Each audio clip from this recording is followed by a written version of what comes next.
nanalo daw kayo, ano ang gagawin nyo pag may possible impeachment complaint lamang kay VP Sara? Will you support it or not? Bakit mo yan i-impeach? Kailangan may betrayal of public trust. Tama. Depende sa complaint. Ano ako, tanga? Tama. Do. I am the top 10 in my class in UP. I was a law professor. I wrote 10 books. I have a Harvard degree. My father summa cum laude. Boom. I am not Oto.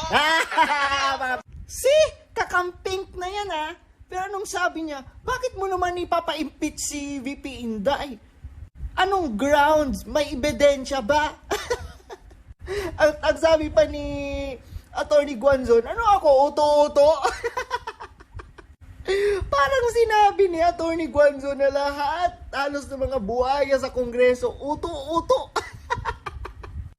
Tama talaga no? Kasi yung mga buhaya sa Kongreso, halos silang lahat uto-uto no? Talagang gumagawa sila ng mga kung ano-anong kabaluktutan at katarantaduhan para makahanap sila ng pwedeng rason to impeach VP Inday Sara. Di ba nagmukha ng chip ang ating Kongreso sa totoo lang? Kasi wala nang ibang ginagawa kundi bantayan si VP Inday. Lahat ng kibot ni VP Inday, problema ng Kongreso. My God, get a life!